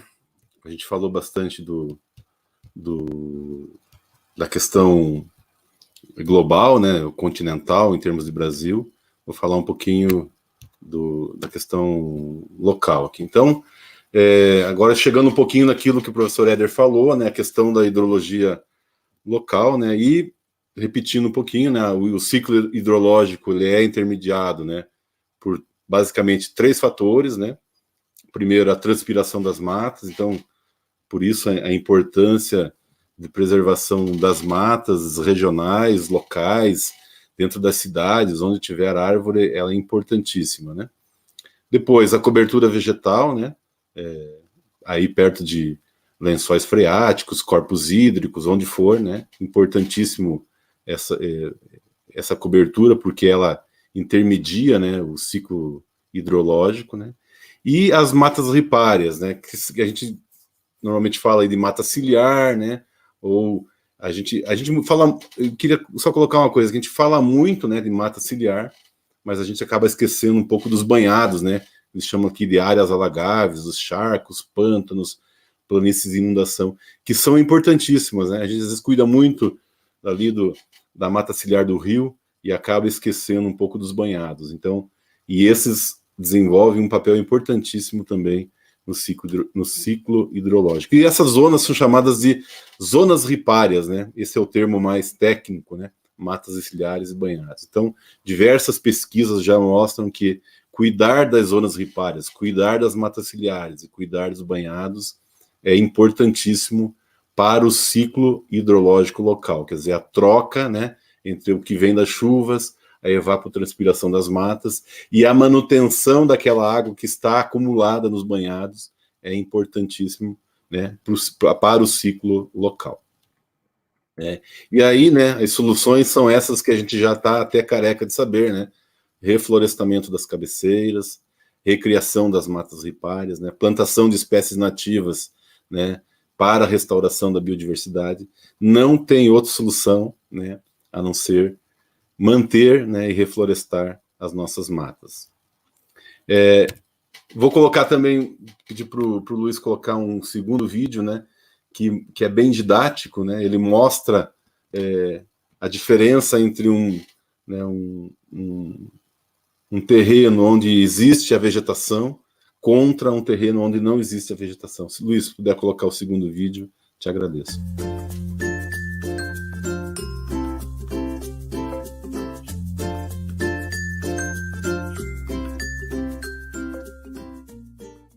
Estamos aqui numa linda manhã, acompanhado do nosso mascote, Petrúquio, para fazer mais um vídeo para o nosso canal e falarmos sobre a importância da vegetação na conservação dos recursos hídricos.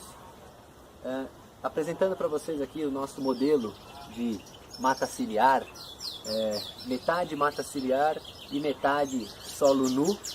Nós utilizamos essa maquete para mostrar a importância da vegetação na conservação dos recursos hídricos. Então, ela é muito indicada a quem trabalha com educação ambiental, todas essas pessoas que gostam de meio ambiente, da importância do meio ambiente na conservação dos nossos recursos. Vou simular uma chuva aqui e aí a gente vai conversar sobre o papel de uma mata ciliar na conservação dos recursos hídricos. Vai ser uma chuva artificial, causada por um regador, né? Então vamos lá, vai começar a chover, vamos ver se o Petrúquio não vai sair daqui, não vai molhar ele, senão. Então, basicamente a mesma quantidade de chuva, eu quero que vocês vão observando o que acontece com a água nos dois ambientes. E aí a gente vai observar. Embaixo eu coloquei 2 recipientes para vocês terem uma noção da quantidade e da qualidade da água que é escoada, né? Aí, uma chuva muito pesada.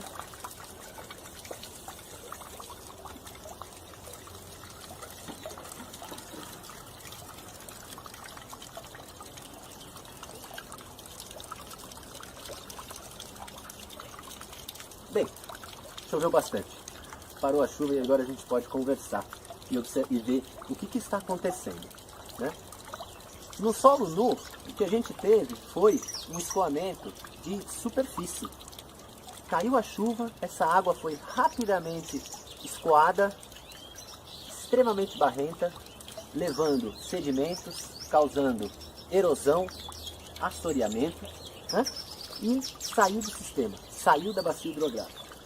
Se vocês perceberem agora, numa situação onde nós temos a proteção dos rios e nascentes pela mata ciliar, a gente tem aqui uma água muito mais limpa, com menos teor de argila, né?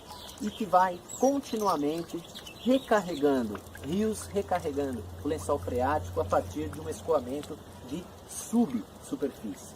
O escoamento de subsuperfície é aquele que recarrega o lençol freático, mantém a água na bacia hidrográfica e a gente percebe que em quantidade e qualidade de água suficiente. Aqui na mata nós não observamos, por exemplo, escoamento, enxurrada, né? O solo está completamente protegido. Essa maquete já possui 7 anos de confecção. Comparem o nível de solo do lado onde há um terreno nu, desprovido de vegetação, e do local onde há vegetação. Onde não há vegetação, perdeu-se muito solo, né? O solo foi varrido pela água. E aqui na mata ele está protegido. Então essa é uma maquete simples que mostra a importância da mata ciliar, a importância da vegetação para a conservação de rios. Essa água que nós não vimos ser escoada aqui, ela está no lençol freático. Ela vai conseguir manter, ocorrer a manutenção da quantidade e disponibilidade de água ao longo de um ciclo desfavorável, né? E isso é extremamente importante, por exemplo, hoje, numa situação que nós estamos passando, principalmente no Sudeste, de crise hídrica. O sistema Cantareira, por exemplo, é um dos sistemas de abastecimento da Grande São Paulo que tem a menor cobertura de vegetação percentual, né? Há muita situação como essa que nós temos aí. Chove no sistema, mas essa água é escoada, ela é perdida. Diferente nos sistemas, por exemplo, o sistema Billings. Luiz, obrigado. Acho que já conseguimos aqui que é um sistema que ainda entender o recado. Viram ali, né? Como é que fica o baldinho embaixo, né? O copinho, um totalmente escuro, né? E o outro bem mais, com a água bem mais transparente. Vou compartilhar de novo a tela para o meu último slide, né? Eu estou encerrando já a minha parte também. Então, não sei se vocês estão vendo, mas quero encerrar essa parte com uma mensagem do Papa e dizer assim, primeiro, né? Precisamos fazer a nossa parte, individualmente, né? Claro, nada funciona se eu também não fizer a minha conversão ecológica, como diz o Papa.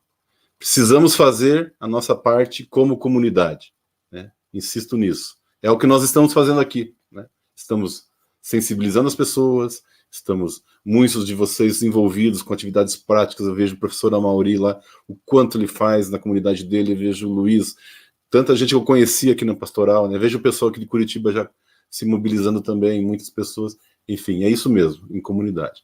Mas nós precisamos exigir com que a política pública seja cumprida. E aí, né, a política pública, ela é importante, aquilo que falou o professor Éder no começo, ela é importante estar escrita e é importante que a gente exerça a nossa governança, né, faça com que, né, a política pública realmente aconteça. Então, isso se chama governança, né, e a gente, como cidadão, como brasileiro, precisa exigir que a política pública ambiental seja cumprida, né?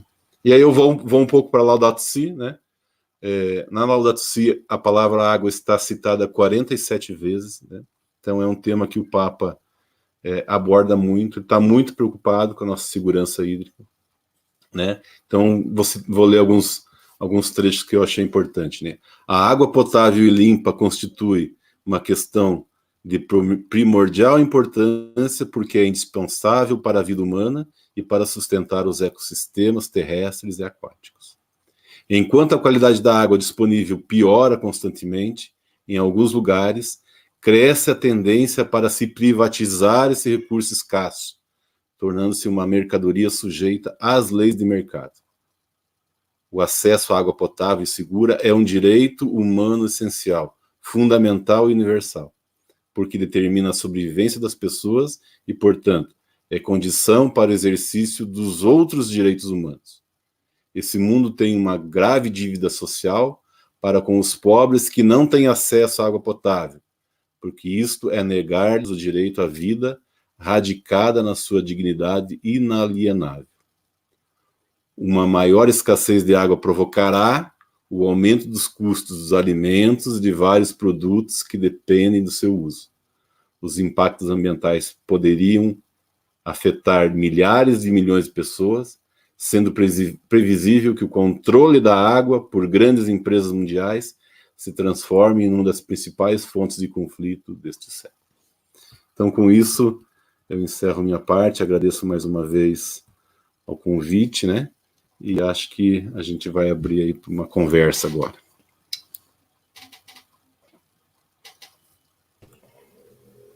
Muito bem, meninos, muito obrigada por toda a exposição. Tenho certeza que todo mundo aprendeu muito com vocês aqui nesta noite. Luiz, podemos abrir para as perguntas e respostas nesse momento? Sim, eu vou passar a projetar elas aqui e... Tá bom. As primeiras são direcionadas ao professor Éder, depois... Bom, os dois podem responder juntos, de acordo com o assunto que cada um achar.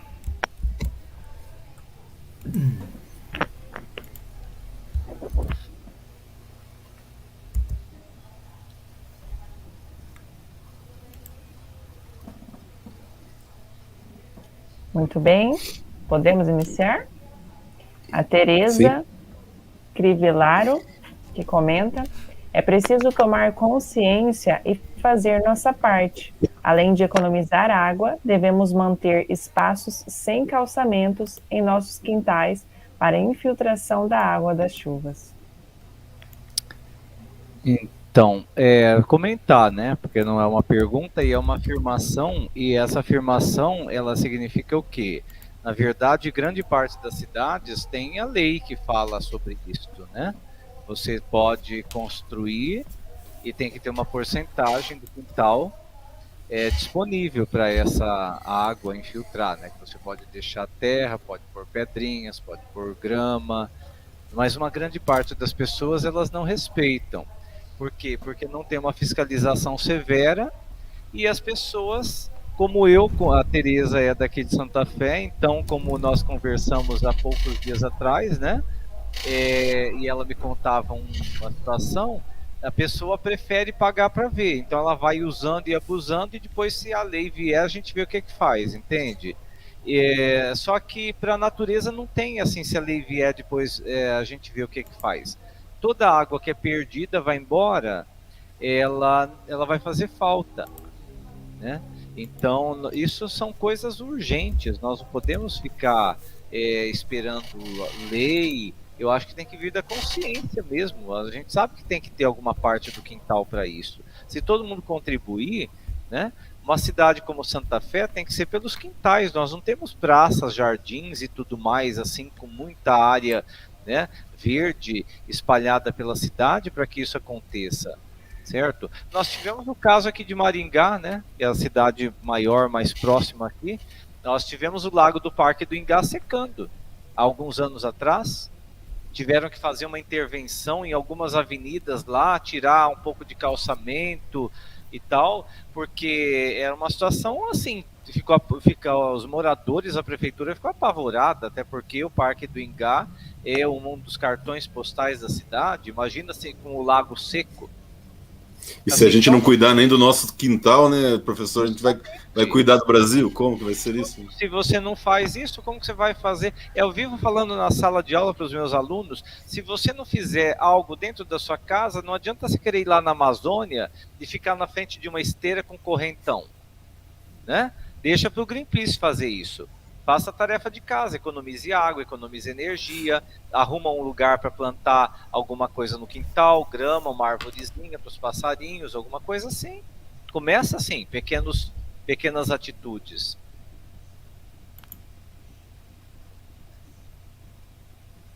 Pode ser próximo.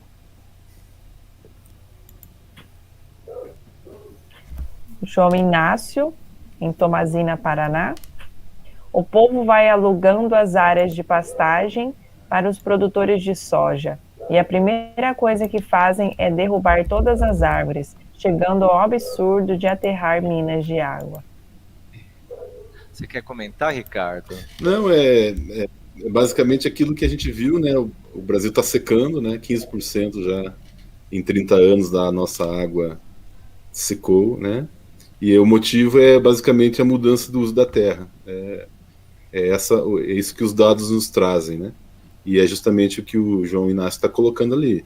Então, a gente está utilizando muito mais nossos terrenos para atividades agrícolas, agropecuárias, né? Que tem sua importância, a gente não vai negar, mas quando isso é feito de maneira desordenada, né, a gente vai secando, como eu falei, os banhados, vai plantando até na beira do rio, né? Então, isso tudo é que está levando a essa situação aí de a gente perder a nossa grande riqueza, que é a água. Agora uma pergunta do Facebook. Edi Cavecchia. Quantos por cento desse volume de água do planeta é potável que precisamos proteger? Olha, a gente na verdade tem que proteger tudo, né? Porque os oceanos também estão sofrendo barbaramente. É que nós não falamos muito nos oceanos porque nós moramos aqui bem no interior, então não temos esse contato nem tão visual, mas as redes sociais, a TV estão aí expondo a realidade trágica dos oceanos, né? Por outro lado, é a menor parte que nós temos de água, que seria a chamada água doce, né? Que alguém, outro dia, até um aluno me corrigiu: professor, mas tá certo falar água doce, né? Não, é porque a outra água é salgada, então essa água não tem gosto, mas a gente fala água doce, né? Que é a água que nós bebemos. Não fica errado, mas que seja água potável. Olha, veja que aí são pelo menos 3% só que seria água potável diretamente. Eu falei na minha parte da palestra que tem países que tiram água dos oceanos, dos mares, para poder tornar ela potável. Mas quanto custa isso? E o Brasil tem muita água ainda, né? Ainda, que agora já não podemos também ficar mais, né, nos dando esse luxo, mas ainda tem. Então nós temos 3% da água, de água doce. E aí, nessa água doce, tem uma grande parte que está nas geleiras. A água acessível mesmo para as pessoas é a água que está nos lagos, nos rios. Aí já cai para uma porcentagem de praticamente 0,8% ou 0,9%, depende de onde você encontra esses dados. E se você considerar que boa parte dessa água está aí na destruição que está, então nós temos muito menos, né? Óbvio. Então temos que cuidar. Nós temos que cuidar, temos que proteger, temos que fazer com que essa água se infiltre. Agora, a água infiltrada, ela também não está a salvo. Nós temos péssimos exemplos aí de coisas que são enterradas aqui, né, na superfície, jogadas e tudo mais, e podem estragar a água subterrânea. O exemplo de que 1 litro de óleo pode contaminar 1 bilhão de litros d'água, por exemplo, né? Aquela aguinha, aquele óleozinho da fritura que tanta gente joga no cantinho do quintal, um dia vai chegar lá, certo? Nós temos exemplos aqui de lugares em que se enterrou aquele veneno terrível, né? O BHC, antigamente usado nas lavouras de café, um veneno em pó altamente cancerígeno, que as pessoas usavam igual passa-talco antigamente, né? Quem sobrou aquele veneno e colocou lá na tulha, depois vendeu o sítio, desmontou a tulha e tal, tem gente que enterrou aquilo. Nós tivemos um caso aqui na região de Santa Fé, que eu fiquei sabendo que a pessoa jogou dentro do poço. Olha que barbaridade. Se enterrar já era um crime porque vai atingir o lençol freático, você imagina você vai jogar dentro do poço, né? Assim, a gente tem vontade de chorar quando ouve uma notícia dessa, né? É uma mistura de ignorância com, sei lá, com esconder o lixo debaixo do tapete, né? Você não sabe se é ingenuidade, se é burrice, o que seria, né? Mas enfim, o fato é que aconteceu, né? Sim. Mas é por isso, nós temos que preservar, não é tanta, não. Muito bom. Temos mais perguntas? Agora, Tereza Citelli. Um dos problemas na formação de mata ciliar é o ataque de formiga cortadeira. Procede? Puxa, pergunta. Eu não sou biólogo, assim, então não sei dizer direito sobre esse assunto, né? Ou não sou engenheiro agrícola ou florestal. Mas é interessante. Elas matam a mata ciliar, é isso que eu entendi? Sim, olha, eu posso dizer, não, assim, eu também não sou um biólogo, né? Sou um professor de geografia, nem geógrafo, mas enfim, né? A gente tem no noroeste do Paraná é um problema muito grave a formiga, entende? Então, o que fazer, Tereza, né, que é minha colega de trabalho aqui? A gente tem que apelar, né, para as iscas, né, para a formiga. Tem situações que não tem, eu desconheço, né, necessariamente formas de combater os formigueiros de grande escala de maneira que não sejam venenos químicos, né? Mas se existisse, de repente, se você sabe até alguma coisa, nos manda informação. Mas se não existe, eu acho que nesse caso é um mal menos pior, né? Nós temos que colocar numa dosagem certa, desde que atinja basicamente o formigueiro, porque elas realmente causam grande estrago, né? Agora, né, professor, as experiências com agroecologia, elas mostram que quando a gente tem uma maior área de mata, né, nativa, elas, né, o ecossistema ali se equilibra, então, né. O próprio fato da formiga estar virando uma praga já é um desequilíbrio, né? É um desequilíbrio. Porque antes não existia esse desequilíbrio, né? Igual a questão dos insetos proliferarem pela lavoura.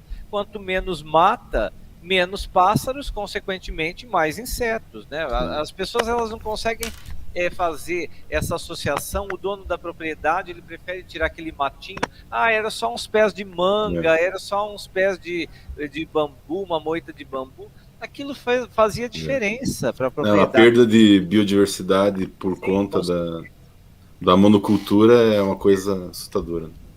Eu também não sou biólogo, né, mas eu tenho um pouco de experiência aí como ambientalista. E inclusive cuido de uma propriedade, né, que é de uma comunidade católica, e lá há muita formiga e realmente as formigas matam as árvores, elas cortam o tronco da árvore, elas vão comendo por dentro e a árvore vai perdendo a seiva e vai secando com o tempo. Se depender da quantidade de formigas, em 6 meses uma árvore de porte grande ela simplesmente morre e não tem mais vida, e depois só corte mesmo, não tem como fazer. Existe, como que eu vou dizer, os produtos químicos, que nem o professor Éder falou, só que eles existem legislações que não permitem o uso deles. Só que em alguns casos, quando a incidência é muito grande de formigas, por exemplo, em uma propriedade que tem aí 6, 7 ninhos de 3, 4 metros de formigueiro, você pode usar sim, porque aí já passou do controle, né? E aí existem formas de estar combatendo essas formigas, porque realmente elas devastam onde elas estiverem. E aí entra aquela questão que o Ricardo falou, é o controle ambiental, ou seja, se tem formiga, porque não tem a perdiz, não tem a codorna, não tem ali aquelas galinha da Angola, né, que são selvagens, vamos dizer assim, entre aspas, né? Esses animais, e até mesmo falcões e outros pássaros, né, nativos, eles vão e combatem essas formigas, eles controlam isso. Mas quando não tem essa fauna, como que vai controlar, né? Fica difícil, né? Então realmente é algo muito preocupante. Eu, na verdade, assim, em mata ciliar eu não vi muito, tá? Já fui em alguns córregos, inclusive aqui em Umarama, na minha região, tem sim, tem bastante formigueiro, tá? Mas ali tem um pouco de controle pela fauna, né? Mas no caso de propriedades pastos, por exemplo, onde elas encontram uma árvore, simplesmente elas acabam. Entendi. Interessante. Vamos lá, vamos pegar mais uma outra pergunta aqui. Deixa eu ver aqui.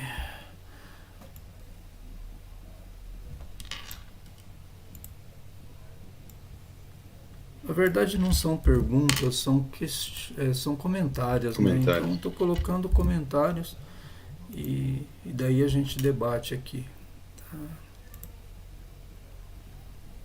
Opa, não apareceu? Ok. Agora apareceu. Cida Cardoso.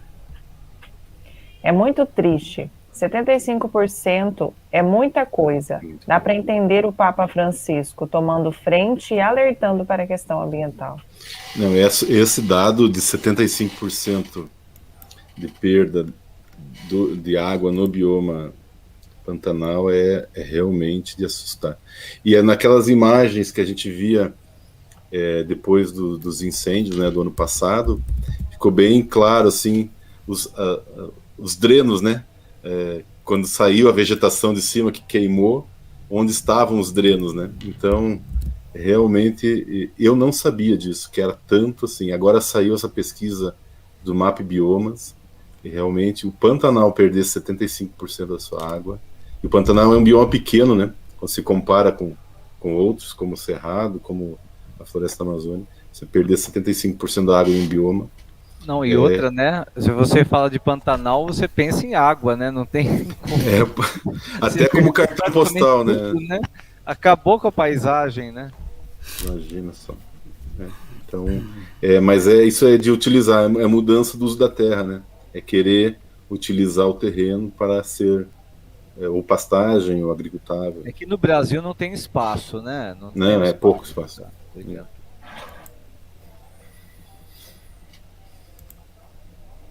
Essa é a penúltima, tá? Só tem mais uma.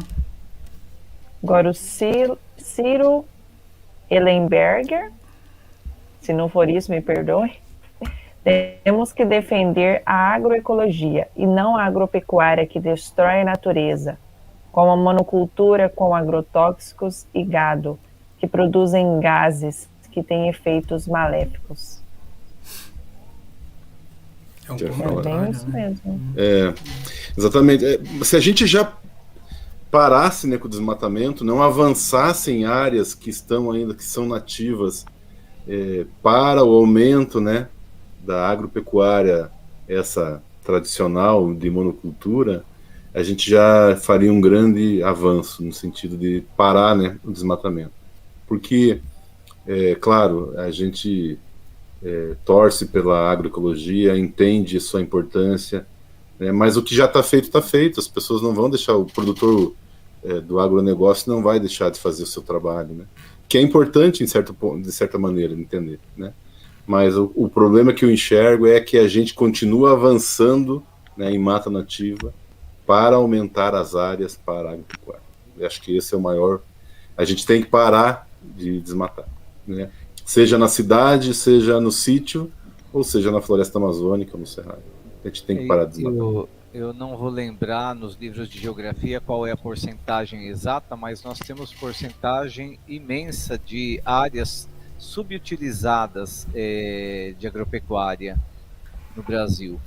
Então, eu entendo que, por exemplo, as monoculturas e a grande criação de gado, elas existem e eu acredito que seria difícil de deixar de existir para alimentar de alguma maneira uma população que é crescente.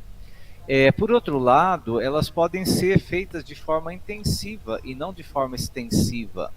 E aí entra naquilo que o Ricardo falou, não precisaríamos desmatar mais áreas, novas áreas, até porque poderíamos fazer de forma intensiva as áreas que já estão sendo bem usadas e poderiam ser potencializadas, né, ainda, e recuperar muitas que estão abandonadas, que a gente não consegue entender como que alguém quer ir lá no Pantanal, destruir aquilo lá, destruir a Amazônia, destruir o pouco de Mata Atlântica que tem, se nós temos tantas terras muito mal utilizadas em outros lugares, e que se o problema é plantar, que seja nesses lugares, tem que ser um lugar novo. Até porque, né, professor Éder, a gente vai precisar da chuva, né? E a gente está matando, a gente tá matando a chuva. Eu não consigo entender como que um ser humano consegue fazer essa conta de forma tão estúpida, que ele vai desmatar tudo isso aqui e ainda vai continuar. Alguém me questionava outro dia, um agricultor aqui da região, que ele tem mais de 60% do Brasil ainda com floresta. Eu falei, mas isso é o básico que nós temos que ter para que a coisa ainda continue em equilíbrio. Se você diminuir isso mais e deixar 10%, nós não vamos ter chuva para nada. Não é? Então, vamos plantar como, né? Eles acham, eles não enxergam esse lado, que é o lado dos dados que apontam a evolução da escassez de chuva, da redução do volume de chuvas. Assim, parece que a coisa é descolada da realidade, né? É difícil, e você vai falar, parece assim, você quer dar de quem é entendido. Os livros estão trazendo isso aí, o conhecimento está aí no mundo, a gente nunca teve tanto acesso ao conhecimento, eu acho que está faltando um pouco de sentar e ler, né? Então, tem um sistema de pastagem que se chama silvopastoril, né? Você faz a pastagem com árvores, né? Além do gado ficar na sombra e ao mesmo tempo no sol, porque ele é intercalado, você dá esse respiro para a natureza. Tem produtores que têm essa consciência e faz esse trabalho. Uma outra coisa também que acontece na questão da pastagem, né, já que nós estamos falando, você compra uma propriedade e daí você tem uma mata lá no seu terreno, você vai lá e derruba tudo, certo? Pela lei você é obrigado a replantar, né? Você deveria deixar aí, eu não sei quanto que é por cento, agora se é 30% ou 20% dessa mata. Mas não, a pessoa simplesmente deixa o terreno todo limpo e a lei dá o direito para ele, em outra propriedade, dele plantar essas árvores que ele retirou daquele lugar. Ou seja, ele está simplesmente, vamos dizer assim, deixando um limpão em um lugar e pode ser até que está plantando em outro lugar. Só que a lei também não fiscaliza. Então, será que realmente estão plantando as árvores em outro lugar? Será que há fiscalização? Porque a gente sabe, né, que o nosso governo, ultimamente, a questão fiscalização é bem complicada, né? Então, esse sistema silvopastoril aí é um dos que eu já vi, são, né, além de você estar plantando a árvore, também a cultura que você planta, dependendo da árvore, ela pode ser renda para você, né? Existem formas de agricultura que dá renda, e o gado também, né? O gado, a carne do gado, ele sai melhor por causa dele estar numa sombra, ele tem menos estresse, né? Tem todo esse sistema aí. Bom, as perguntas eram essas, tá? Eu teria uma pergunta para fazer para os dois, mas assim, não vale daí, não vale. Não vale, mas é uma questão um pouco até polêmica, certo? A maioria das nossas cidades do Paraná e do Brasil, algumas do Brasil, tem o sistema de tratamento de esgoto, né? Então a água chega, aquelas grandes bacias, né? As empresas fazem tratamento. Mas a gente sabe que eles não fazem 100% desse tratamento, e sim apenas 50%. Em épocas de chuvas, né, essa água que ela escoa, na verdade, eles soltam ela praticamente 100%, né, chega a ser até 100%.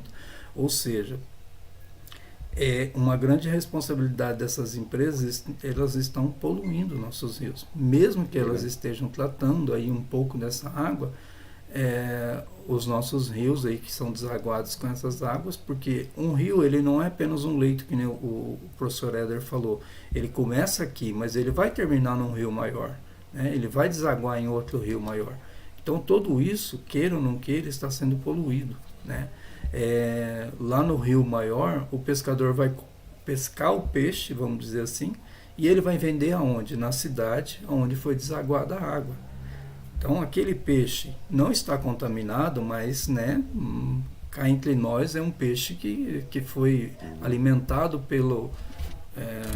pelos nossos dejetos, vamos dizer assim, e nós compramos esse peixe na feira. Tá. Aí a pergunta é assim, existe alguma possibilidade de se realmente fazer todo esse tratamento dessa água? Eu não sei se vocês têm conhecimento disso, gostaria de saber. Então, claro, nós temos um problema grave de saneamento no Brasil, né? Ainda no sul é uma situação ainda um pouco melhor, mas quanto mais a gente sobe, mais difícil é a situação do saneamento. E já é de saneamento no sentido de distribuição de água tratada, né? Imagine de recolha de esgoto. Então, mas tá na legislação, né? Tá na lei que as cidades têm que cumprir com esse dever, né? Afinal, os estados arrecadam nossos impostos para fazer isso, né? Mas é um problema grave de saneamento que não se resolve há décadas, né? A gente tem e as cidades vão crescendo, né? E a gente não consegue nem resolver o que já estava deficitário, nem acompanhar o crescimento das cidades, né? Mas vamos exercer nossa governança, né? A hora que a gente vai lá colocar o nosso voto, a gente tem que saber muito bem em quem vai investir o nosso dinheiro. E as empresas, na verdade, eles fazem contratos milionários, né? Eles ganham horrores para fazer o tratamento na minha opinião, o que elas fazem, as empresas, é justamente tipo aquilo que eu já falei. Vamos pagar para ver, entende? Vai levando, empurrando com a barriga. Aquilo que já foi jogado não vai voltar mais. Se alguém vier multar, vamos fazer um paliativo de agora em diante. Vamos arriscando, até porque o tratamento subentende um gasto para ela, né, com produtos e tudo mais. Então é uma economia não fazer o tratamento para eles, é lucro, isso significa lucro, né? E eles vão levando isso, empurrando com a barriga. Por que teria tanta gente interessada às vezes em fazer esse tipo de trabalho, não é? Se não tivesse tanto lucro, e o lucro está vindo de onde? De um trabalho que muitas vezes não é feito da forma como deveria. Vamos colocar tratar 50%, os outros a gente joga assim mesmo. Eu aqui em Santa Fé, nós passamos naquele trabalho que eu falei do Fórum do Rio Bandeirantes, que eu fiz um trabalho de pesquisa, a gente passou um dia inteiro dentro do Rio Bandeirantes, alguns poucos quilômetros, aí algumas dezenas de quilômetros. Quando chegou no riacho que recebe o esgoto da cidade de Santa Fé, onde ela deságua no Rio Bandeirantes, ninguém aguentava o cheiro de esgoto que estava dentro daquele rio. Se a água estivesse 100% tratada, ela não deveria estar cheirando daquele jeito. Então, é aquela história, vamos pagar para ver. Aqui em Curitiba, os rios, eles são vários, né? Mas desaguam todos no início do Rio Iguaçu, né? Que aí vai parar em Foz do Iguaçu. E aqui já nos poucos quilômetros que tem desses rios, o Rio Barigui, por exemplo, que passa aqui no famoso Parque Barigui, o Rio Ivo, que passa no centro da cidade, e depois o Rio Passaúna, que atende aqui a minha região, Rio Verde, são todos poluídos. Todos. E poluído com esgoto. Além de outras coisas, né? De outros contaminantes, como agrotóxicos, contaminantes de indústrias, enfim. Não é só esgoto também, né, Luiz? É outros também. Sim, outras coisas. É que eu estou falando do esgoto em alguns rios, né? Porque se você pegar todos eles são poluídos, né? Não há um rio que não tenha deságue, por exemplo, de galeria fluvial. Galeria fluvial, ela vai com redes clandestinas, o pessoal joga óleo, tem empresas que lavam carros, posto de gasolina, queira ou não queira, joga dentro da galeria e assim vai. Nós fizemos uma análise, fomos ali no Parque Barigui, coletamos uma amostra do lago. Uma outra coisa que é importante de saber é a quantidade de remédio que tem na água. Sim. A gente ingere o remédio, né? Urina esse remédio, ele vai parar no esgoto, que vai parar no rio. Né? A quantidade que tinha de substâncias que são fármacos é impressionante. E é isso não vem lá na medida quando se vê os índices lá que vem a continha não vem isso, vem outros indicadores. Nem nós abordamos isso, né? É uma coisa tão a gente nem sabe disso, na verdade. Né? Impensada. E esse era um assunto para ser falado em algum momento com um especialista da área de saúde, enfim, com alguém que pudesse falar sobre isso. No futuro nós vamos chamar aí um pessoal, vamos dizer assim, de uma dessas empresas que faz tratamento de água e alguns especialistas para fazer esses questionamentos. Legal. Com certeza a pastoral Muito vai bom. pensar nisso. Letícia, acho que é isso, né? Muito bem, podemos dar os encaminhamentos finais, então? Sim. Bom, então infelizmente chegamos ao final do nosso terceiro dia do encontro. Espero que vocês tenham gostado e que tenham desfrutado e adquirido muito conhecimento, assim como eu. Tenho certeza que vocês também adquiriram.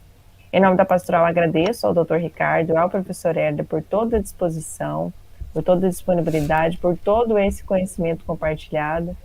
Agradeço em nome da pastoral de todo o coração. Que Deus dê muita força para vocês cada uma de suas missões, ok?